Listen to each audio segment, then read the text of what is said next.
Okay. So I just started the recording because if I didn't, I'll forget, and I didn't want to do that. I do see Irene, so nice to see us. You can see us. We see a lot of master gardeners that are joining us tonight, and we're seeing a lot of people from a little bit all over. So while we're waiting for another 2 minutes, if you want to put in, sorry, in the bottom of your screen, there's an icon for your microphone. There should be an icon with a text bubble. And then there's an icon with a circle with 3 dots. If you touch the 3 dots, there'll be the Q, and that's where you're going to type in your questions for tonight.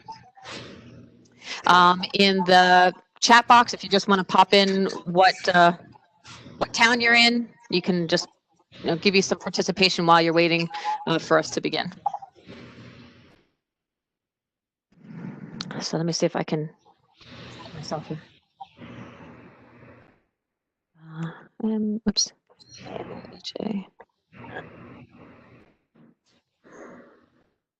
Oh, Tinton Falls, okay, thank you. I see Summers Point.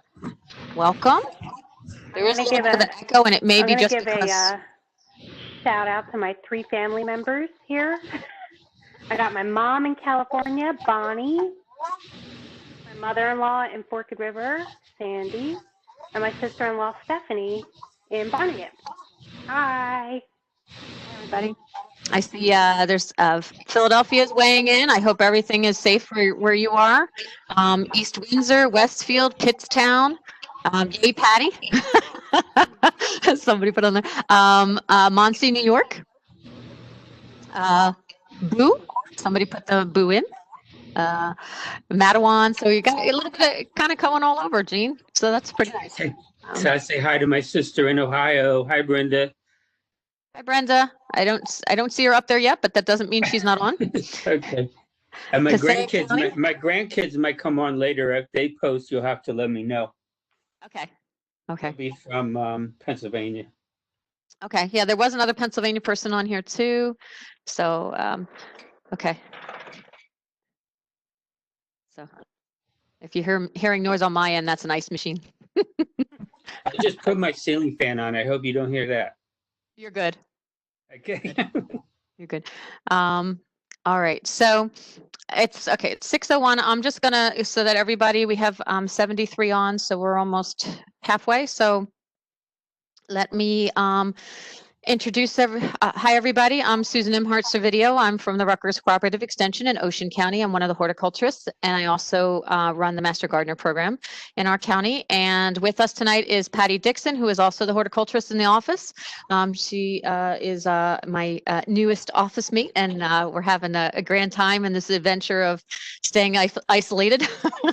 So, and tonight our speaker is going to be Jean Kramer, who is one of our Master Gardeners. And Jean, you're doing a wonderful job for being his 2nd year in. Yes. You just jumped right in, both feet forward. So thank you for participating. I do want to just give you guys some little basics on the bottom here. So as you can see on the welcome slide, that your videos and your microphones have been disabled. For this type of program, it's just easier. Unfortunately, it works easier for us. Unfortunately, not for you guys maybe, but for us it does. But on your bottom screen, you'll see, you should have the little microphone icon. You should see the a little chat box with it's a bubble, chat bubble, and then there'll be a circle with the 3 dots. If you click on the 3 dots, it says more options. When you're under more options, the Q&A button should be, or the box should be up on top of that. We are going to use the Q&A button in that feature versus the chat feature. It helps the questions come to Patty and I, and not for everybody, because then people start chatting and it gets distracting for people as they're trying to read and messages are popping up. So if you guys could take a second to find that box again, you should have a panel at the bottom. And it should be a circle with 3 dots. If you click on those 3 dots, it pops up into a window, and that window should say Q&A at the top. I think it lets you see what else it says. Well, mine says something different because I'm the host. So that doesn't help me any to tell you guys what you guys see, but you should have a Q&A box or a little question mark box. So, okay. All right. So on that note, Jean, I am going to, so anybody that's joining us for the first time, welcome.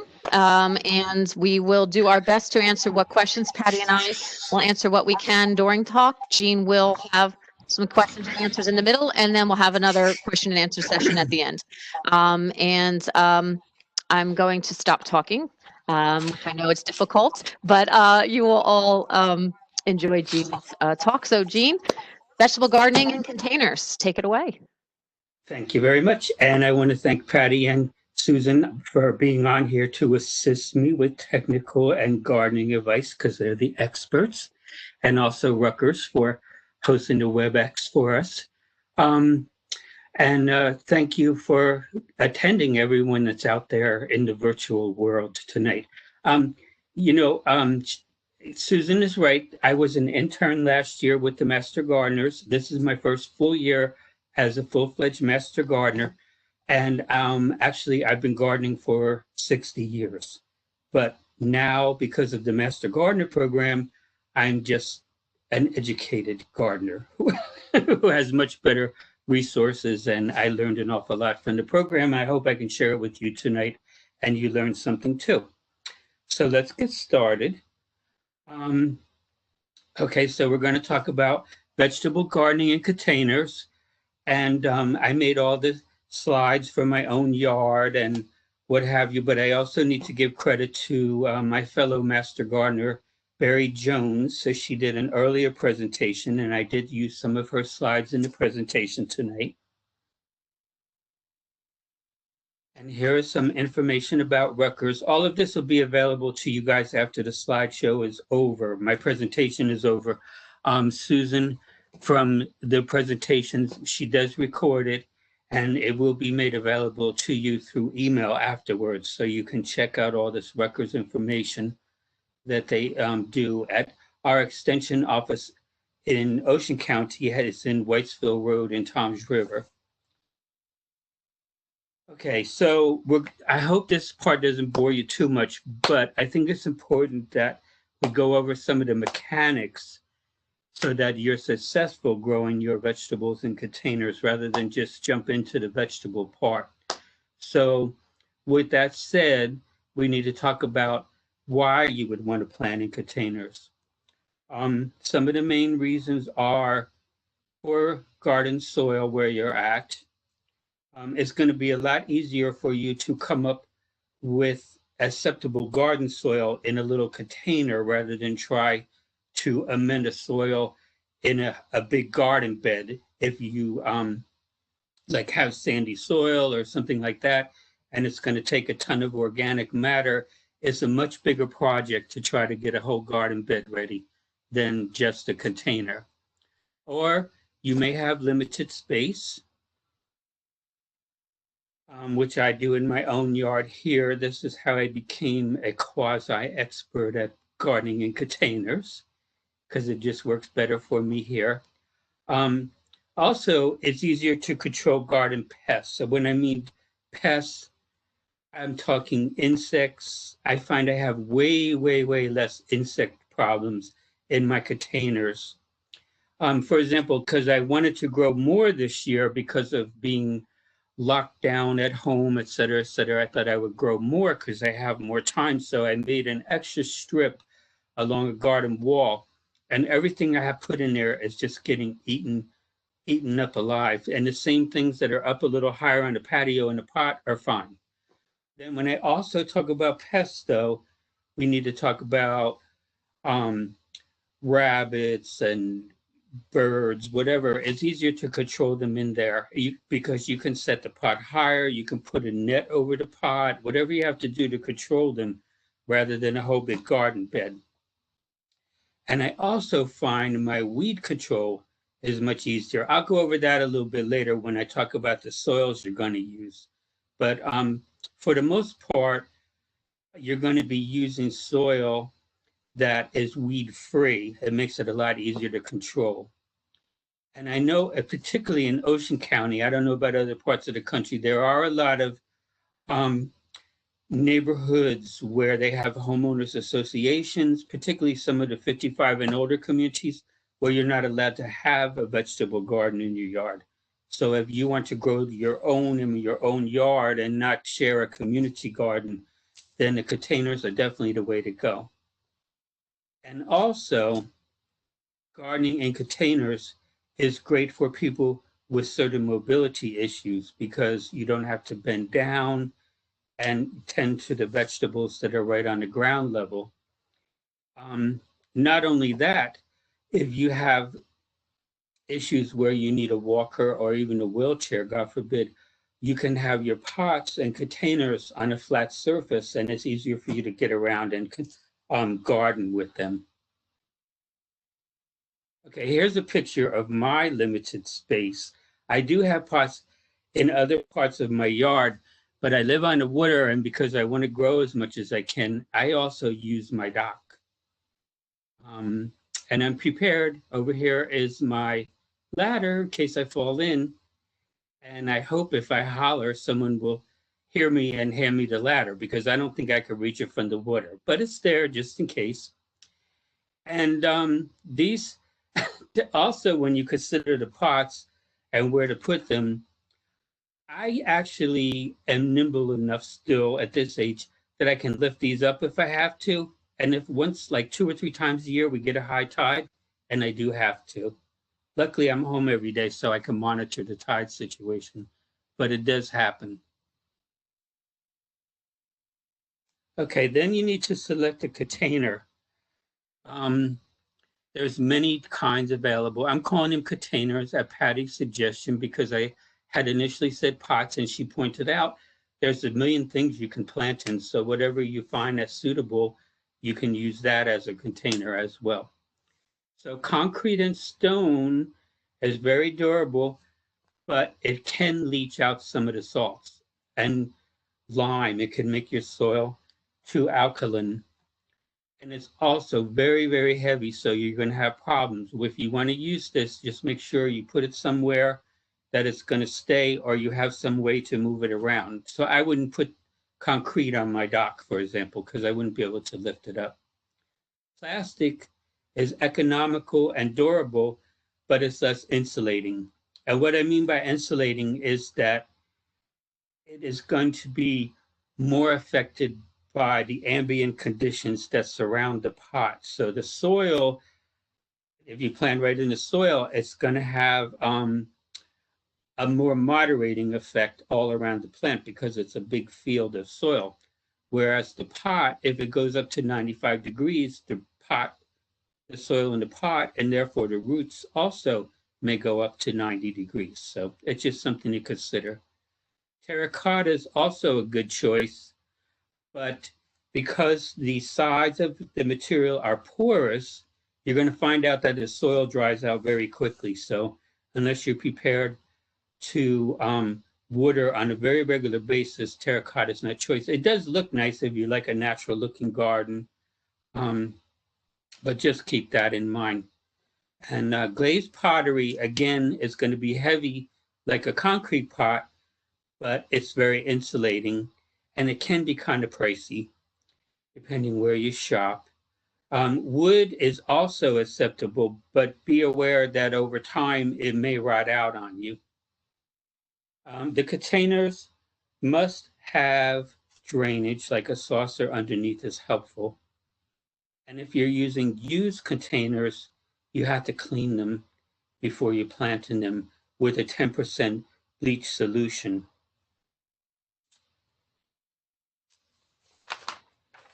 Okay, and then also when you're selecting a container, consider the shape and size. Should be appropriate for the vegetables you're planting. For example, a shallow container can be used for some greens and lettuce, like I have over here. They would be good for that, but you need a deeper container for root crops like carrots or potatoes, tomatoes, peppers, and cucumbers. Here again, these are on another part of my dock. Okay, this is something to be wary of, especially if it's your first time. You may not pay attention to this. Maybe it doesn't even matter to you, but I call it as ouch, that's going to leave a mark. And because if you just set the container directly onto your patio steps or deck with a flat saucer underneath of it. When you water, the water's going to run through the pot, which is a good thing, fill up the saucer.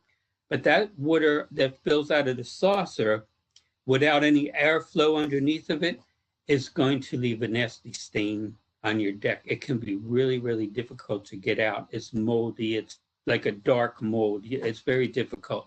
So you can fix that by using the plant caddy, which are inexpensive. You can pick them up at places. Or instead of just the flat saucers, I don't know if you can see here, these have little feet right here, all the way around the bottom. And they keep it up just enough off the ground that if the water does spill, it can dry out from underneath the saucer. Okay, so let's talk about the soil for a minute. My recommendation is to buy some soil that's all ready to go. There's a lot of choices available. You can buy organic. There's soils that are enhanced with fertilizers, like slow release fertilizer, and also crystals that help control the moisture in the pot. The advantages of them are that they are disease and weed free, and the pH is usually right around neutral at 7. I wasn't sure of that myself, but when I was planting so many extra containers last year, I actually contacted some of the companies that make the bag soil and got answers from them because I couldn't find it anywhere on the bag. Or the other choice is to use soil that's already on your property. Disadvantages are that it's probably going to be containing weeds for sure.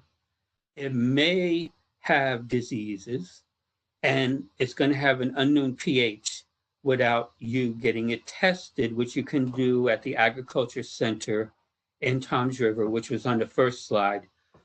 You can get it tested and see what you need to do. And you're also going to have to probably add some other enhancements to the soil, like organic matter, whether it's compost, peat moss, things like that. Because again, particularly in Ocean County, we have sandy soils. If you live in another part of the country or another part of the state, even, you may have clay that needs to be softened up a little with some peat moss or sand even.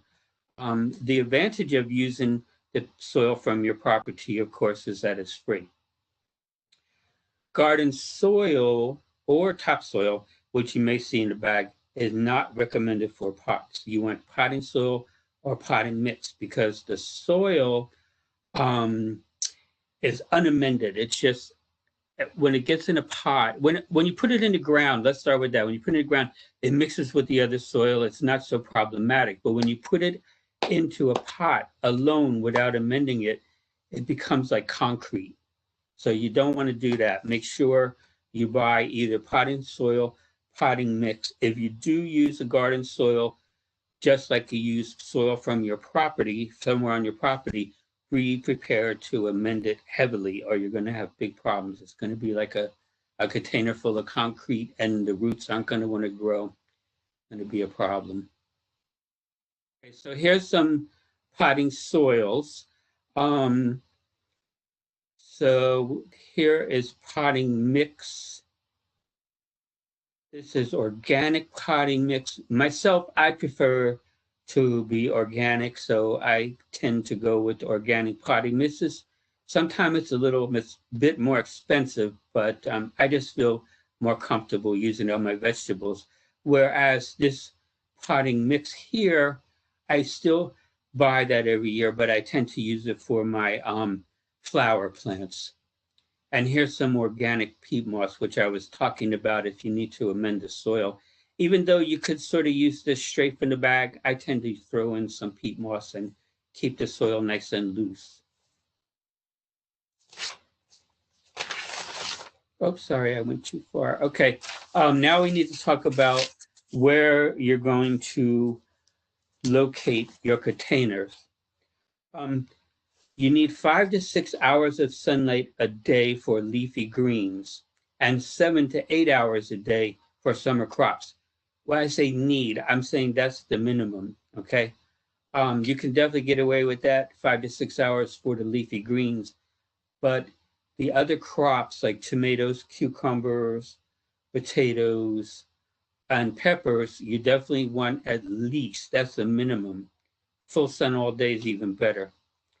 And you want to make sure you're close to a source of water because here again, like I said before, regardless of the type of pot you use, it's going to dry out very quickly on you, and particularly when it's in the full sun all day.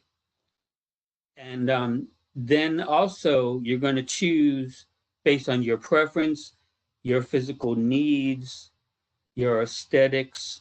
You're going to decide where to put the pots. So here are some pictures of potting benches with some containers on the benches, around the benches, on the ground, whatever works best for you. You can make your vegetables in pots and containers quite attractive if you're interested in that aspect of it.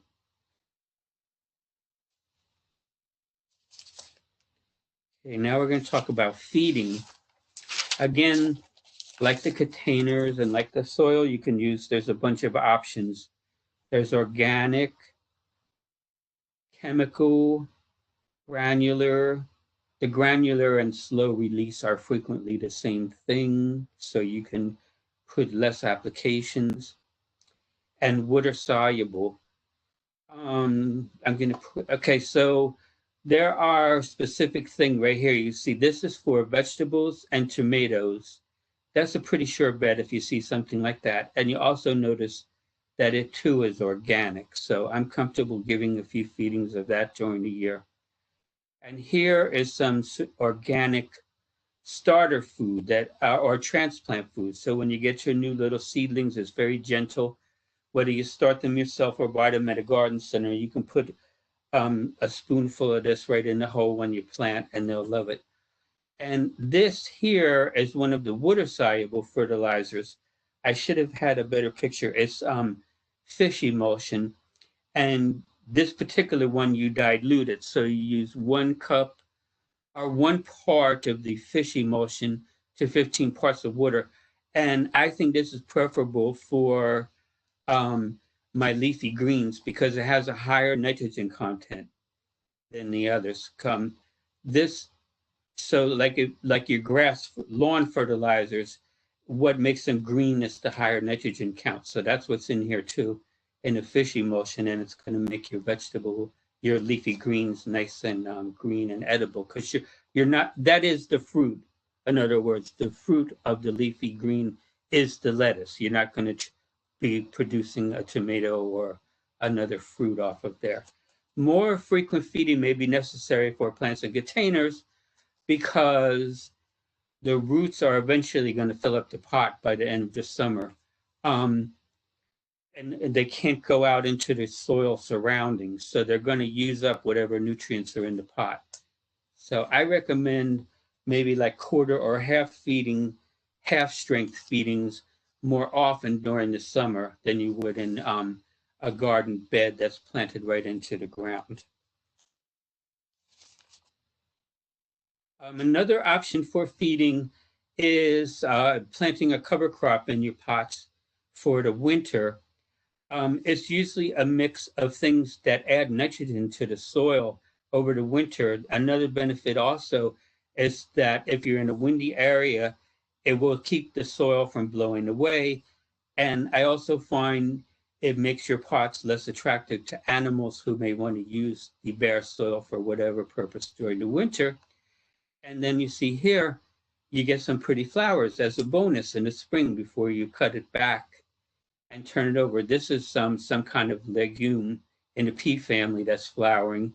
There's usually red clover and crown vetch and things like that in there that are good for the soil.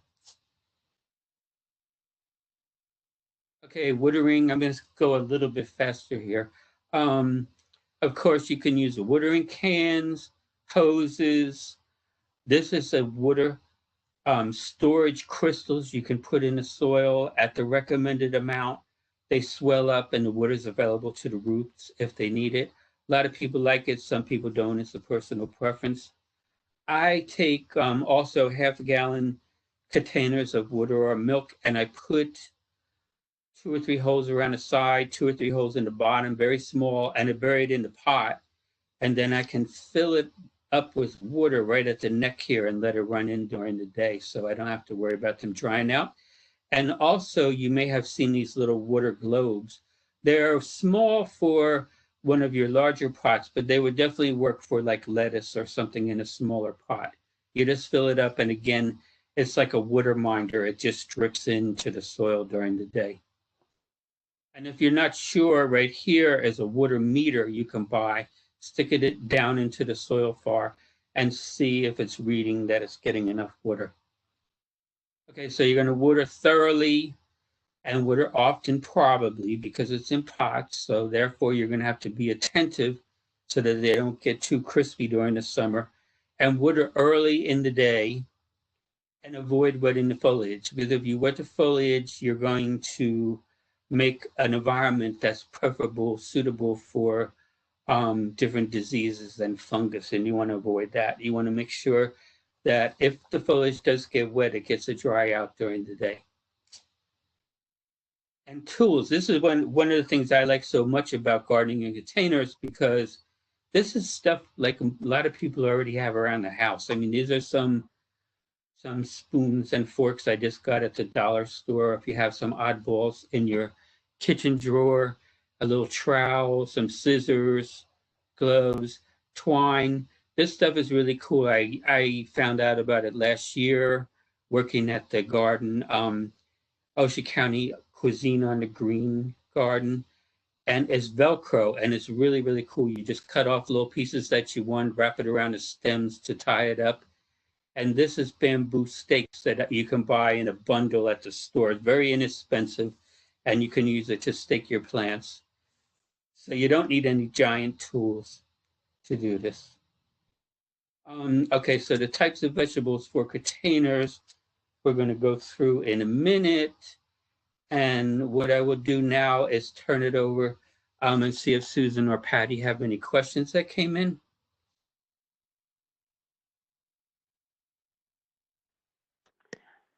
There is a question that came in about seeds. It looks like Sue might be answering it.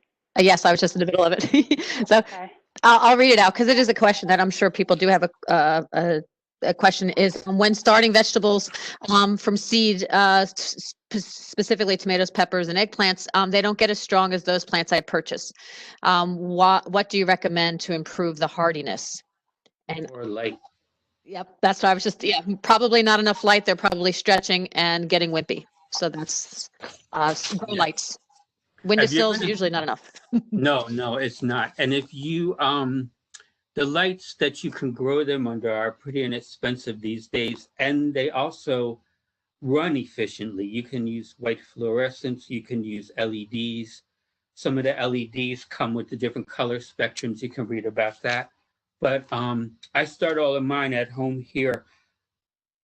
You want to plant the seeds in the dark, leave them in the dark.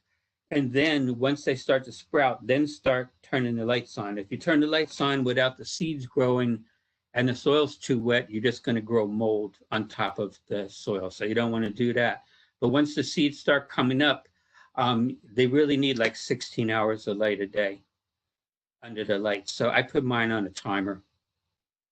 And I get good crops every year. It seems to work good. And also have the light source close to the plants and move it up as they grow. Correct. Don't let them grow to the light. Correct. Mine are on a chain system so that I leave the plants where they are and I just keep hoisting the light up higher as the plants grow. It works really well. I like the cool white fluorescents because I don't have to worry about burning them or anything either. You don't want incandescent. Right. People are bad and they're inefficient as well. Okay. Patty, do you want to go with the next one? Yeah, well, it's, let's see. How do you feel about self-watering containers? I haven't had much luck with them myself, but maybe you do. So there's like a chamber in the bottom you fill up that in essence should let the roots draw that up. But I've always had muck kind of grow down there. If you get it over full and it's just sitting around, like you don't like the same thing with a saucer. It's like it's gonna run through, but after a while, if you see the plant hasn't sucked the water back up from the saucer in the bottom, you probably want to tip it out because it's not doing the plant any good. You don't want the plant waterlogged, and you don't want to start attracting mosquitoes or anything to your yard either. I'm not sure how Susan or Patty feel about that, but Yeah, I've actually, a lot of people do use the self-watering containers pretty well. The big yeah. thing is, as the plants goes, if the roots are sitting in the water, yes, that's a problem. The idea is that it's supposed to be a reservoir for water, that if there's a wick or a string or something to help bring that water up to the pot above it, then it's fine. I know one of our master wicking. gardeners does very well with it. It depends on what you're growing, really. Yeah, I haven't tried any with a wick in it. Okay. That may work better. That makes sense. Yeah, I wind up punching holes in them because they're out in the, I water them and then they go, if we have rain, then they're swamped. So I just prefer to have a regular draining pot with a little plastic thing or, a little saucer underneath. That way you can control it a little bit better. Me too. All right. Jean, there's actually quite a few questions. I think Patty and I can try to answer some of those while you go on, because I don't want you to, I'd rather you have more time for questions at the end than right Okay. smack in the middle of the talk, if you don't mind. Sorry. I just think it's Sure, no problem. Okay, so now I talk about vegetables. Yay, the exciting part. Types of vegetables. I said above ground, root crop, and vining. What I mean is the vegetables are what is above ground or root crop, underground, or vining. Of course, whatever you grow in a pot or a container that's a vegetable, it's going to have something above the ground. It's going to have its foliage, or, in tomatoes, peppers, cucumbers, it's going to be the fruit above the ground. Root crop is going to be like carrots, potatoes, radishes, things like that you grow. I just want to explain that a little bit. Okay, so tomatoes and peppers, I put them together. So they are easy to grow from seed, which we just talked about. Growing from seed, what I like is that I can get the varieties that I want, because I find I go to garden center, it's whatever's popular that year or whatever's popular year after year after year, that's what you're going to get. But if you have your heart set on a different variety or you just want to experiment, you're probably not going to find it in the garden center. So I like to go to seed catalogs or even certain stores to pick out my own. And it's certainly less expensive. You can try to save the seeds from year to year, or you can share with your friends. Here's a bunch of tomato seeds that I started. I'm kind of not a real exotic eater, so I just grow bell peppers. But there's, like, you can grow banana peppers, frying peppers, sweet peppers, hot peppers, jalapenos, whatever you want, in pots. They work fine, just like all the other varieties. Or, as I say here, you can purchase plants. They're already for planting, so it's very easy to do. And you save all the legwork from cleaning your containers, getting seeds starting mixed, starting at home, growing under lights. They're all ready to go. So, or you can plant in containers the seeds that you bought after all danger of frost. So I'm going to show you down here. It's a little hard to see, but what I did here is a good way to plant the tomatoes, deeper than the root ball and on a little angle, because all along the stem of the tomato here is little hairs that will turn into roots. So you can bury it a bit in the soil. It will grow more roots for you, feed the plant better while it's growing, and also give it a little more stability than just sticking a little Charlie Brown tomato plant in the ground, I guess. Okay, and unless you plant like a patio variety of tomato, it's going to need support, stakes or cages, and their containers will need to be tied down to ensure they don't tip over due to top heaviness, because they will get top heavy. I grow plum tomatoes, beefsteak tomatoes, salad tomatoes, cherry tomatoes, And so some of the fruit on like the beefsteak tomatoes, they're going to get really big and they're going to want to blow over on you. So here's an example. Again, I showed you in the one slide with tools. Here's how I do the bamboo. I just tie it together like a little teepee over the pots. And then as the plant grows, I can tie it up with a Velcro or some twine if I need to. And here's another pot down by the dock. And as you could see, I don't have my stakes in it yet, but I have bungee cords so that it can't blow off the dock into the water. It has happened, unfortunately. So I learned the hard way. And here is one of the milk containers that I buried for watering. So that's another thing to consider. Okay, cucumbers. You can buy plants, again, like it's from a market or something. They're, oh, I wanted to mention something too before I forgot. I don't know if you've been out, but because of the lockdown, people home more, there does seem to be a little shortage of some of the vegetable plants. I can find some tomato plants. I can't find any more of the peppers I like. So you may have sources, but you may have to shop around if you haven't planted yet. I just wanted to mention that. So cucumbers, you can buy plants, or they come up very easily to plant in little hills in the pot, and you could sow them directly in the pot after the first danger of frost, which we're well past, usually around the 15th of May. They too will need support stakes, tomato cages or trellises, and also they will need to be secured from tipping. So here's a good type of trellis if you want to invest in something like that. And you need to use ties to attach the vines to the trellis. But if you use twine, make sure that it's not cutting into the vines. That's very easy to do. Don't tie them too tight. Give them some room. Tie them loose just so they're supported. Here's some things. Here's some twine. This is some leftover air hose that I had, and that works well. Here's some of the Velcro that we talked about earlier, and here's some cable ties. And you know what else works good too is some even like cloth rags you may have around the house. They work really well to tie your plants up. Jean, can I interrupt 1 second? I'm sorry. There were a couple of questions that popped up about the tomatoes, and I just wanted to kind of have you answer those. There's three. Two were about the container size. What's the best container size, diameter, and depth for tomatoes, as well as what? Well, that's the big thing. Is those two, and then there was one about reusing the container. Okay. Well, I I use like 3 or 4 gallon size, maybe even up to 5. And it seems to work fine.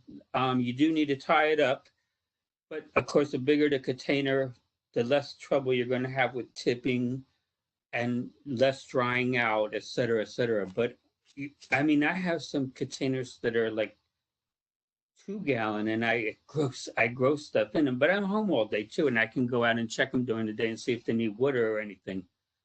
But I mean, generally speaking, as a general rule, the bigger the vegetable you're growing, the bigger the pot you're going to need. Yeah. I'll comment. Usually on a tomato, I would not go smaller than a 14-inch size pot because the roots, you'll be watering it like 3 times a day. So Yeah, 14 is the smallest. Good. Yeah, So, and even bigger is better. Even bigger is better. But yeah, that's a good minimum. And as far as the soil goes, I already talked about. Now, generally speaking, we talk about rotating the crops. There's reasons for that, because you're using up all the nutrients in the soil. There may have been a disease that affected your tomatoes, so that's a good reason. You don't want to plant the same thing over and over again in the same spot.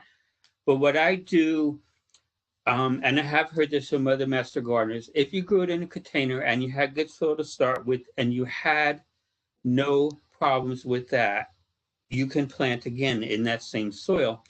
But remember, it's going to probably need more fertilizer than it did the first year, because what you grew in it the first year probably used up a lot of the nutrients. I agree there. And that, yeah, I think that that kind of covered the question. And if you do have a pot that had some some fungus issues or something like that, like tomatoes especially, you need to get rid of the soil and Correct. bleach the pot. That's what the bleach, somebody asked earlier about bleaching. What does Correct. bleaching do? And that helps sterilize fungus and whatnot. Okay, so we'll hold the rest of the questions from there, but that was kind of the two big ones that popped up about tomatoes. Okay, that covered them? I believe so. Okay. I'm still Okay, going so through. now- okay, so now we'll talk about lettuce and other greens. Other greens, I mean spinach, romaines, mescalines, whatever you like to eat, Swiss chard. You could sow these directly in containers in early spring. Here again, you can buy plants at the nursery, but they come up so fast, they make your head spin. Like they'll come up in 3 or 4 days, and you can get really good varieties, hundreds of seeds in a pack, so you can keep planting them during the season. So I say here, so every 2 weeks for successive harvest until the weather becomes too warm, because they're generally cool weather crops, unless you can find some heat tolerant varieties. I have been finding more of those on the market lately, and I grow a certain kind of heat tolerant romaine that does very well every year. So, but if you do get a break and you have to stop because the weather has become too hot and your plants aren't doing well, they're going to start burning. They're going to start bolting. Call it bolting. That means sending up seeds. Then you don't want to eat them. And you can grow them again in the fall. So you can sow again in early August and start harvesting them again in the fall. And the same thing, like I said earlier, you can sow them every 2 weeks through, like a frost, and keep harvesting lettuce and greens through the fall. Carrots, same thing. You cannot transplant carrots because the fruit is part of the root. So you don't want to mess with it. Once it's planted, you can't disturb the roots. Sow them anytime in early spring, and the potting mix must be free of debris, sifted if necessary. If there's rocks or anything in the soil as the carrot grows down, if it hits one of those rocks, it's going to cause all kind of deformities in the carrot. I mean, it's still edible, but it's not going to be pretty. But then again, maybe you'll get something really cool, like some carrots shaped like God knows what, and you could sell it on eBay or something. Maybe, I don't know. Maybe you could do that. Harvest after time, anytime after the maturity date on the package. I'm suggesting a couple varieties here, Danvers and Short and Sweet. They only grow a few inches long. You don't have to worry about them hitting the bottom of the pot. And here's something fun too. It's called Kaleidoscope, probably fun for kids to plant. Get all different color carrots. Let's go back here. Regardless of which one you plant, though, we talk about container size. You're going to want a nice deep pot so that they can grow freely downwards. Carrots, same thing. They're going to need a deeper pot. Plant from seed potatoes in the spring. Potatoes that you get from the market may not be suitable because they're often treated with something to deter sprouting so that they're more attractive on the shelf, and they have, however, I get them to sprout all the time on my countertop, and I gladly cut them up and plant them. Use a potting mix that drains quickly, and harvest after the plants start to flower for new potatoes, or after the vines begin to die back for larger potatoes. So here's all the eyes on the potatoes. And here's the some of the potatoes that I grow myself in one of my compost piles. And the fun fact is that the flower color that flowers on the vines when they start to flower will be indicative of the color of the potato. So sometimes I like to go to a specialty market and pick up 1 or 2 of a whole bunch of different varieties of potatoes, let them sprout, then plant them. So I don't have to buy a whole bag of seed potatoes. Okay, so with that said, I'll say experiment and have fun. This presentation has just been an overview with specific examples. Many vegetables, herbs, and fruits can be grown in containers. Try growing some of your favorites at your house.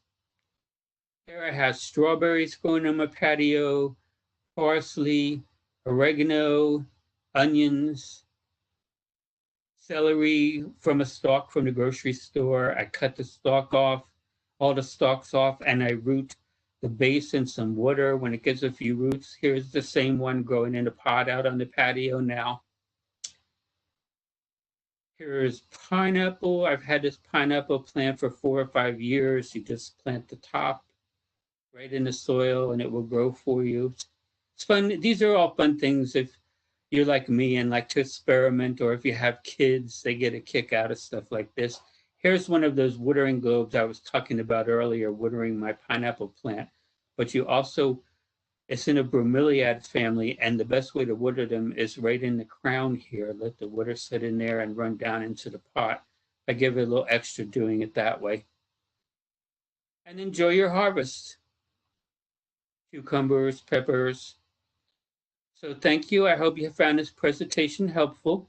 For more information and advice, always consult a reliable science-based resource such as our agricultural extension in Ocean County. They're all over the state, and they're in everyone's state, actually, from the benefit of having land-grant universities. Every county, not every county, I take that back.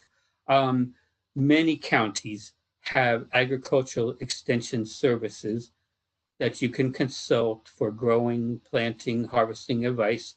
And also you can consult the instructions that came with the seeds you purchased or the plants you purchased.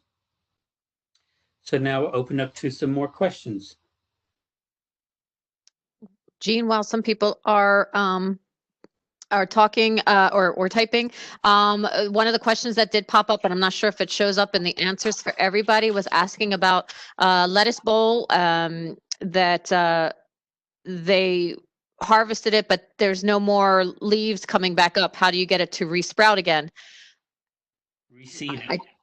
Reseed. Yeah, I was gonna say sometimes people do tend to pinch the stem and don't leave the stem, and then they take the growing point. If you take the growing point off, it may not produce leaves on the what's left. So you have to reseed and start. I kind of consider it like a head, like a growing a head lettuce. Like you can only get so many harvests off of a head lettuce too. You take it and you may get another head, but then after that, it starts to get, doesn't even taste as good. You're not going to get the same produce on the top. Same thing with a little lettuce plant. It's better to just keep reseeding, I think. Patty, do you have any? Yes, we have a question about how do I deter deer from my tomato plants? You're going to have to put a trellis and put some netting around it. I mean, there's nothing, because of the chemicals that are used to deter, even if they're natural remedies to deter deer. A lot of times they're like fox urine and stuff. I wouldn't put that around my plants. So you're just going to have to put it somewhere. But that's the beauty of putting it in a container. I mean, you're not going to have to cover a whole garden bed. You could just wrap the tomato plant in something and you know, pull the netting back as you need to get into it. Not much else you can do. Okay. I'll do the next one. There was a question regarding, there was the deer. Oh, sorry. It just went, of course, my questions, they're all popping up all of a sudden. Sorry, now I can't go up higher. There was never mind. Sorry, Patty, go ahead if you've got one. You know what? We missed a question that kind of came in earlier, and I don't know the answer. And it's, how do you feel about using Epsom salts as a fertilizer? Well, I'll say no, because a lot of people like to use Epsom salt because they think it's going to prevent blossom end rot. And Epsom salt is mostly magnesium. I know it's like an old wives' tale. I'm not going to recommend it. If you want to try it, you can try it. But it's really like an old wives' tale. And the blossom end rot comes from the lack of the ability of the plant to uptake calcium. So there's no calcium in Epsom salt. So I would say no. The way you're going to prevent that is to make sure you water evenly and that the soil's, you know, properly nourished. So if it dries out too much and the root system starts to shut down and can't take up the water, then you're going to have problems with the calcium getting up into the plant. But other than that, I would say no. I think similar to that question too that just popped up, adding crushed eggshells to the soil, that does add some benefit as if it breaks down, but they take a long time to break down. So it's not And really you going can to be a crush them quick. small. You can Yeah, crush but them small, but you have only to pulverize them. yeah, you have to pulverize them. And I personally But the Epsom salts actually, sorry, go ahead. What do you say? Go ahead. sorry. The Epsom salts, though, I meant to tell you, people do use the Epsom salts more for hydrangeas and some other soils that may be lacking the magnesium. That's more of a component there. So it's more of a fertilizer type component versus adding the calcium that you're talking about for the blossom and rot. Sorry. Correct. That's correct. That's correct. Yes. um, I sometimes I sprinkle the eggshells around my garden, not the tomatoes specifically, just because the sharp edges may help with some other insect problems, almost like a diatomaceous earth. One of the other questions was using a water meter to test moisture for tomatoes. What index indicates it needs to use water? I thought it. I don't have it in front of me, but you have to really go online or go in the store that would have them and check. There's a couple of things like I have one little meter you stick into the soil, and I have all of my plants programmed into my phone, and I just tell the phone what the meter should be reading for, and it tells me whether the soil is fertilized or moist enough. So it's very specific to tomatoes, whatever vegetable you're growing. And unfortunately, I don't know, Patty, if you can go back up. I can't seem to go back up on the top questions. So there are some that we are missing. So I'm going to put in a chat box Patty's email address and my email address so that you guys can send your questions to us. Or you can also send it in. So I apologize for those people that had a few questions up above here. The other question. I think I can get to them. Can you? I haven't been able to. I think so, yeah. Okay. There's one here that says, how well does Irish Spring soap work as a deterrent? And if I use it near my edibles, will they grow to taste soapy? I have no idea. Here again, we are obliged to give scientifically researched information, and I don't know the research on Irish Spring. You answered correctly. Yeah, I mean, I think maybe netting, like you mentioned before, netting might be the best alternative to keeping animals away. Yeah, I mean, if they're determined, they're gonna get to it. Yeah. And unfortunately, if you have the space, you could try to plant for them as well as plant for yourself. But most of us don't have that space, which is why you're trying to grow in containers. Right. Some people do. Right. Some people do that. They make like a buffer so that the animals have their own place to pick. Yeah. But yeah, you're right. Most people don't have the luxury of that. There was one question about grow bags. Have you used those? What's your thoughts on grow bags? I have not used them, but I guess they're successful. Okay. I have for vegetables, strawberries and things like that. I think it depends on the type of grow bag it is. There's so many different ones out there now, the plastic in the market. A lot of it, if it's ones that's got pockets for lots of holes, if you plant things that need more water at the top versus at the bottom, you're going to have the top's always going to be using the water and the bottom is going to be sitting there, or the water doesn't get all the way down. So there are some things there. Experiment though. I think Jean's, try it if you're not sure. I mean, I wouldn't plant like 10 of them 1 year. I would plant maybe 1 or 2 and try and see what works for you. Tomatoes and grow bags, it depends on the space. And the only thing I would recommend against, because you do need a lot of sun for the vegetables, is, you want to avoid like a black plastic or something, because it's going to get so hot there, you're going to be cooking the roots. But I mean, otherwise, I don't really know that much about grow bags. Okay. The other question. Oh, go ahead, Patty. Nope, you go. Can I add any particular flowers or herbs to deter insects or pests? Again, I don't know if that's scientifically based, but I know a lot of people like to plant little marigolds and things around the pot. It's not going to hurt anything. I don't do it because I want all the nutrients in the container to go to the vegetables that I'm growing. That's my personal choice. But if you like it decorative or you think that it's deterring something, I mean, it's not going to harm anything. Sorry, I'm typing emails. Sorry. Go ahead, Patty, if you've got another one. I do. Let's see. There was one about parsley. Oh, someone did mention that their parsley always turns yellow in their pot.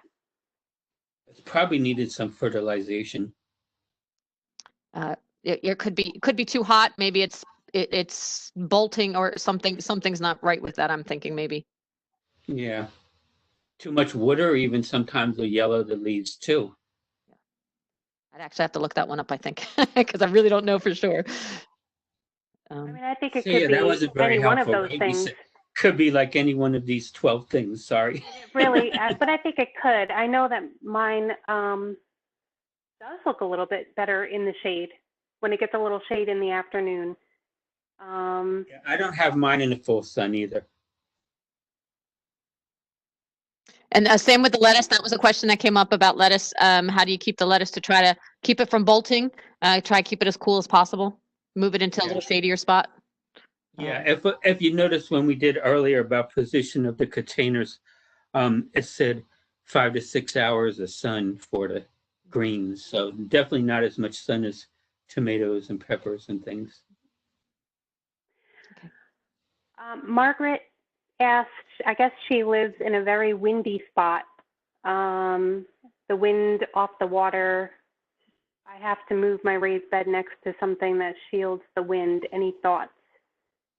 Well, I don't have a problem as long as they're staked good. I have mine on my dock on the water, and I find, if anything, I mean, unless it's a gale, like a hurricane or something, I think the breeze is good. You get better circulation around the plants and stuff. I don't, it's not something I have a problem with. Yeah, I mean, the plants are gonna, like, they're very adaptable. Like, they're gonna toughen up if you plant them in the wind. But again, you're gonna have to make sure you don't have any stragglers going out of your cages with big fruits hanging off of them or something. They're gonna suffer. But otherwise, as long as they're secured, I don't really see a problem. Also the window, don't forget, is the transpiration rate through the leaves and the moisture in the plant. It's not just the soil. That wind is going to desiccate the soil too. So that's a consideration. You may have to water more often. I do have a question, or not a question, but there is one comment about, are there any community gardens in Ocean County? And I'm going to take that one if you don't mind, Jean. But we do have, in Ocean County, we do have a community garden network of Ocean County. We have a Facebook page. I'm part of one of the people that helps that one, and we're trying to connect people with community gardens. So in the chat box, which is different from the Q&A, but in the chat box, there should have been a little bubble. If you click in there, both my email and Patty's email, our work emails are there. So you can email to either of us and we'll get an answer to you. Also, I just want to, since we have a couple minute or two, but then if there's more questions, we can go back. We are recording this tonight. We will have it up and online. What we are doing, or we did for the last one, is that we put it on the Rutgers Cooperative Extension of Ocean County's website under the Lawn and Garden page. If you go on that, click on that, there's a little bar, you click on the Lawn and Garden page, and when you're there, it says recordings, and then any kind of handouts and things like that that's attached to it will be there. And also, after the program is done, usually around 8 o'clock-ish, I believe I have it set for a thank you and sorry we missed you kind of email. There is a survey that we do ask if you could at the bottom. There should be a link that you click on that, and it's I think an 8-question survey to let us know how you enjoyed the program. So I'm gonna, if there's any other questions that popped up, I don't know if Anybody else has any last minutes? You still have 92 people on, Jean, so kudos to you on that one. Yeah. You know, that's always There's good. definitely some more questions here if you want me to keep Okay. going. Yep. So that's This one's interesting. Do peppers benefit from touching each other? I've heard that rumor and was wondering if it's true. I never heard that. I've not heard that. The one big thing with pepper, to having other peppers nearby or having other fruits is good for pollination. But I don't know them actually touching. And if you have the peppers too close, you can have fungal issues. So you do want to be careful of that. That's what I said about this air circulation you went around. And that's a good time to mention something else too, that when, when someone asks about flowers in the containers, which is acceptable, but if you want to mix vegetables in the containers, you need to go to a reliable source and look up companion plantings, because some things are no-nos planted together. So you want to make sure that if you're going to put more than one thing in one container or even too close to each other, you want to make sure that they're compatible. But there's a million charts you can find to tell you what you can grow with other things. Jean, there's one about, do radishes and marigolds deter some problems? Again, yeah, I'm not sure the benefit. You know, I hate to say this, but when I was saying earlier that all my plants were getting eaten up in the strip of the little garden strip that I made direct in the soil, my radishes are gone. Something ate all the, they came up and they got their first set of adult leaves and something just ate them all. They're gone. So apparently there's some bug that likes radishes. I don't know what it is. Other than four-legged critters, chipmunks, groundhogs, bunnies, yeah, you would have to contend with those as well. Yeah, that's true too. I'm trying to see if there's There's one here. When do you recommend starting seeds indoors? About 6 weeks before your last frost date. Otherwise, they're going to get too big in the house. It's a problem. I would say no more than 6 weeks before you plan on putting them out. I know I get antsy and I want to start them like, January 1st. But it's like use like the cold months to figure out what you're going to plant. Go to seed catalogs, figure out what you're going to order, but don't plant them too soon in the house because you'll be sorry. Yeah. Not unless you've got a full greenhouse or you're growing other almost legal substances we won't talk about. That we will. Well, I'm here in Ocean County. I know there's people from everywhere, but here in Ocean County, the last frost date is May 15th. And this year in particular, man, we were getting normally, it's May 3rd or 4th, and we're pretty much in the clear. Not this year. We were getting cold right up until the end there. Yeah, and if you put them out too early, well, first of all, when you grow them in the house, in the seeds, they need to be hardened off. You can't just put them right outside. So they're going to be going through a little transition outside and then back in the house and outside. And then eventually they're going to stay out overnight in their little seed trays. But, if you plant them too early, that like the roots are going to get cold. You're not really getting ahead of the game. Let's put it that way. And then if you get a frost coming, you're going to have to figure some way to go out there and cover them at night so that you don't lose them all. And Jean, I know we're past the 7. I don't have a problem staying on, but those that might have to leave, I want to thank everybody for coming on. There were 3 particular questions that were coming at the end here that I thought were interesting. One was Michelle is asking, if you add peat moss to topsoil to your container, what will that do? And what would be the ratio? You're talking topsoil? That's what she has in her. That's why I wanted you to address it.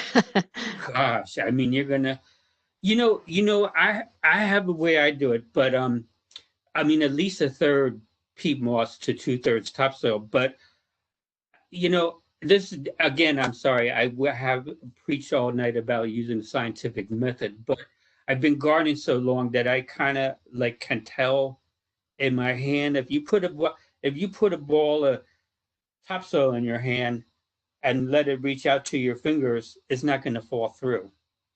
If you mix up a nice soil or you buy a bag mix and it's nice and fluffy, and you put it in your hand, it's not going to pour through like sand, but it's going to fall through. So I'd look for a certain consistency like that. And you could add sand. It doesn't have to be just peat moss. You could add sand or perlite or something else to Perlite, yes, yes, that's good too. Anything to break it from clumping up into big wads of black concrete in the pot. So even though topsoil is cheaper, may not, isn't my first choice for myself to use in a container. I would definitely go with a potting mix of some sort. It tends to be weedy too. Yes. So if you don't mind pulling weeds out, because topsoil, there's no industry standard for what topsoil is. It could be anything. Correct. Good answer on that one, Jean. It's true. It's so true. One last big one, or I shouldn't say big one, but how do you prevent downy mildew? I'm not sure if you know that. I can answer if you don't. Well, I mean, prevent is the key word there. And don't water the leaves, and don't let the leaves touch the soil, and practice good housekeeping. Keep the dead leaves out of the bottom of the container. It's almost impossible to not get the leaves wet. I'm not going to lie, but don't water late in the day where that moisture can stay on the leaves overnight. It just creates a breeding ground for fungus. So prevention is through good housekeeping. And I will say with downy mildew, there are some plants like basil that has been a big problem even with the growers. And it also can be on the seed coat of the seeds. So that is why it's a big issue. So you need to find varieties if you're going to start it from seed, or make sure that it is resistant to downy mildew. It is a big problem. It has wiped out many a basil crop in the last 2 years. Impatiens, it was a big deal with. So do not put impatiens and basil anywhere near each other. That would help a little. It's not easy. You just try to have good circulation. So, and it will that's another reason I like to grow from seeds, because it will say right on the package, like certain vegetables, if that particular seed is protected from that. Like cucumbers get a mosaic disease, and the tomatoes, if they're more prone to the blossom end rot and some other diseases that tomatoes get. It'll say right on the package if it's been bred to have those, be more resistant to those problems. And I want to thank Chris, put in the question. I wish we could have shared it all. He read, or she, excuse me, read carrots love tomatoes, that radishes planted with cucumbers deters cucumber beetles.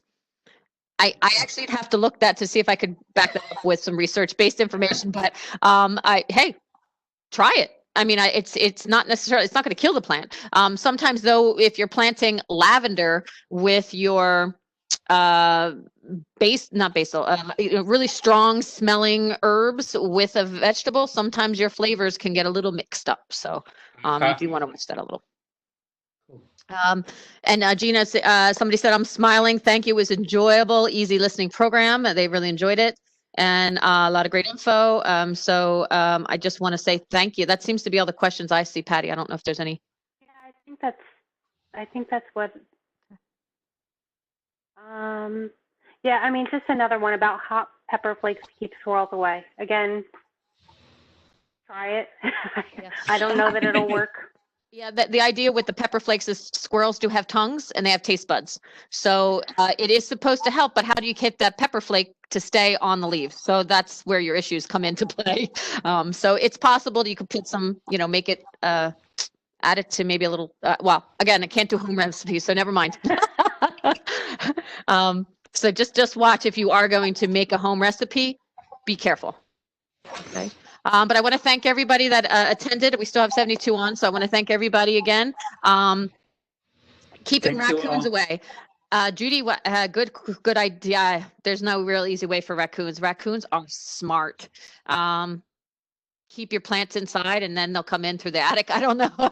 There's no easy way to keep the raccoons away that Keep I the know lid of, off your- unfortunately. Keep the lid off your garbage can. Maybe they'll go there instead. But it'll make a mess everywhere else. So, but I really want to thank everybody again for attending. And if you would please look for the thank you email for attending and give give us some ideas of what you'd like to hear so we can plan some more talks, as well as just let us know your questions. That's the way we can help you. And stay safe, everybody. And Thank you for gardening. attending. yes, thank you. Thank you, Jennifer. She said, thank you. This is great. I'm seeing lots of thank yous popping up.